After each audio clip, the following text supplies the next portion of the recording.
कहानी की शुरुआत होती है उत्तर भारत के एक छोटे से शहर में, जहाँ कृष्णकांत रहते हैं। वे एक असाधारण पर बेहद ईमानदार और संस्कारी इंसान हैं।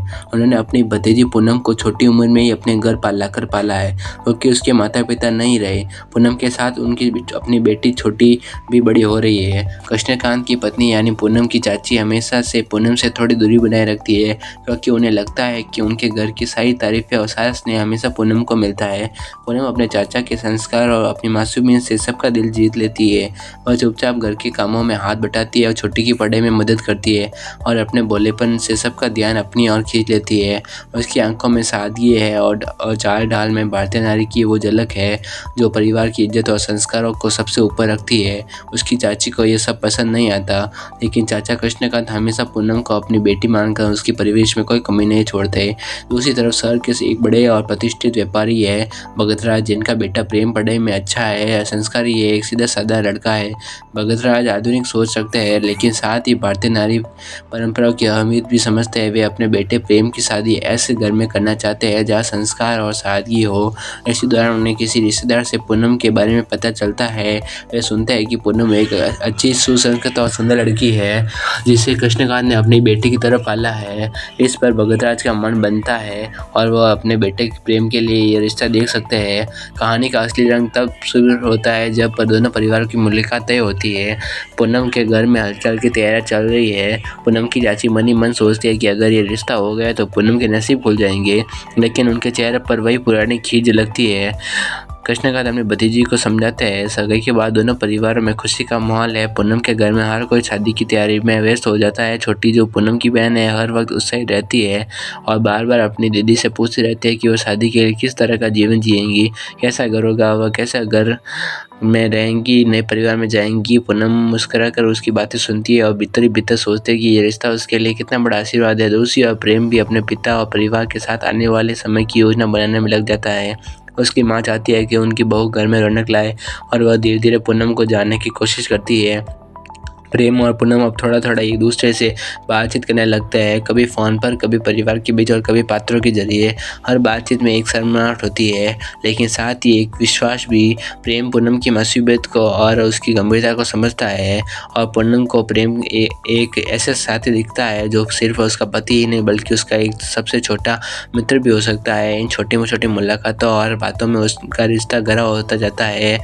एक बार पूनम से मिलने उसके घर आता है। वह देखता है कि पूनम न सिर्फ सुंदर है बल्कि जिम्मेदार भी है। वह छोटी की पढ़ाई करवा रही होती है, चाची की मदद कर रही होती है और हर काम में इतनी सहजता से जुड़ी होती है कि जैसे उससे सब कुछ करना स्वाभाविक लगता है। प्रेम उसकी इस आदत से बहुत प्रभावित होता है। उसे लगता है कि पूनम सिर्फ उसकी जिंदगी प्यार नहीं लाएंगी बल्कि उसके परिवार को एक मजबूती स्नेह से जोड़कर रखेंगी।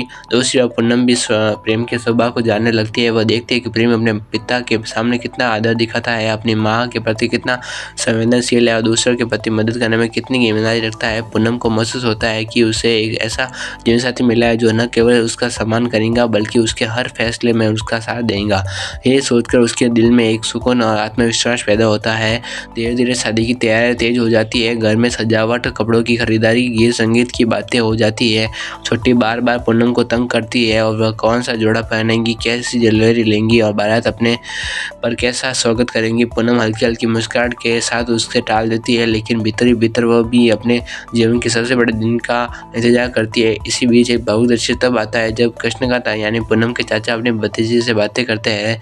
वे उसे बताते हैं कि वह उनके लिए सिर्फ भतीजी नहीं बल्कि बेटी जैसी है, और शादी के बाद उन्हें बहुत खालीपन महसूस होगा। पूनम उनकी बातों को सुनकर आंसू रोक नहीं पाती। वह अपने चाचा के आश्वस्त रखती है कि चाहे वे अपने ससुराल चली जाए, लेकिन उनका प्यार और सम्मान हमेशा उसके दिल में रहेगा। यह दर्शकों में दिल को छू जाता है, क्योंकि उस रिश्ते की गहराई दिखता है जो खून के रिश्ते से नहीं है बल्कि प्यार और जिम्मेदारी से जुड़ा है। उधर प्रेम और पिता से शादी के बाद में बात करता है। भगतराज अपने बेटे से कहते हैं कि एक शादी सिर्फ दो लोगों का मिलन ही नहीं बल्कि दो परिवार को जुड़ना है। वे समझाते हैं कि एक अच्छा पति वही है जो अपने पति का सम्मान करे और उससे गंभीरता परिवार में बराबरी का दर्जा दे। प्रेम गंभीरता से ये बातें सुनता है और मन ही मन वादा करता है कि यह पूनम को हर खुशी देगा। शादी की तारीख कब आने लगती है तो दोनों परिवार उत्साह बढ़ जाता है। सगाई के बाद प्रेम और पूनम की मुलाकातें थोड़ी और खुली हो जाती है। अब वे थोड़ी निजी बातें करने लगते हैं। प्रेम पूनम से उसके सपनों के बारे में पूछता है और पूनम उससे बताती है कि उसका सिर्फ सपना है कि वह अपने परिवार को खुश रखे और अपने पति के साथ निभाए। प्रेम उसकी इन्हीं बातों को और भी प्रभावित हो जाता है। एक दिन प्रेम पूनम को अपने घर बुलाता है ताकि वह उससे अपना परिवार और अपना जीवन करीब से दिखा सके। पूनम वहाँ जाती है और देखती है कि प्रेम का घर बहुत बड़ा है और आधुनिक है, लेकिन वहाँ भी वही संस्कार और अपनापन प्रेम की माँ उसे देखकर बहुत खुश होती है और धीरे धीरे उसे अपने दिल में जगह देने लगती है। पूनम को लगता है कि उसका ससुराल भी उतना ही प्यार भरा होगा जितना उसका मायका है। कहानी यहाँ एक और सुंदर मोड़ लेती है जब प्रेम और पूनम एक छत पर बैठकर चांद को देखते हैं। यहाँ उनका एक खास पल होता है जहाँ दोनों बिना ज़्यादा बोले एक दूसरे को समझते हैं। प्रेम कहता है कि उसे पूनम की आंखों में वह सच्चाई दिखती है जो उसे हमेशा सहारा देगी। पूनम हल्की मुस्कान के साथ उसकी बातें सुनने लगती है और उसकी आंखों में वही विश्वास झलकता है। यह दृश्य उनके रिश्ते की आत्मीयता और गहराई को दर्शाता है। इसी बीच पूनम की चाची जब अपनी जलन छुपा नहीं पाती, उन्हें लगता है कि पूनम को जो खुशियाँ मिल रही है वे उनकी बेटी छोटी को भी क्यों नहीं मिली। लेकिन पूनम का मासूम और दयालु स्वभाव धीरे धीरे उनके दिल को भी नरम करने लगता है। छोटी अपनी माँ से कहती है कि दीदी को देखकर उसे लगता है कि सच्चाई और अच्छेपन का फल हमेशा अच्छा ही मिलता है। यह सुनकर चाची भी सोच में पड़ जाती है।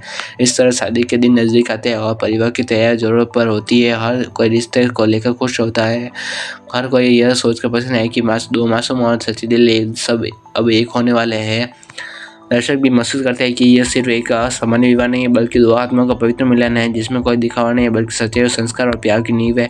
शादी का दिन अब नजदीक आ चुका है और दोनों परिवार में खुशियाँ और उत्साह की लहर दौड़ रही है। पूनम अपने मायके में हर पल को अपने दिल में सजा रही होती है क्योंकि वो जानती है कि अब उसकी ज़िंदगी एक नई मोड़ पर जाने वाली है। छोटी हर वक्त उसकी मदद करती है और कपड़े चुनने और लेकर मेहंदी और संगीत तक, और बार बार पूछती है कि शादी के बाद दीदी को उसे कितनी याद करेंगी। पूनम हंसते हुए उसे गले लगा लेती है और कहती है कि चाहे वो कहीं भी हो रहे, छोटी हमेशा उसकी करीबी रहेंगी। इसी बीच कृष्णकांत अपने भतीजे को देख देख कर भावुक हो उठते हैं। कभी उसे कहने देते हैं, कभी आशीर्वाद, कभी उनके दिल में बार बार यह ख्याल आता है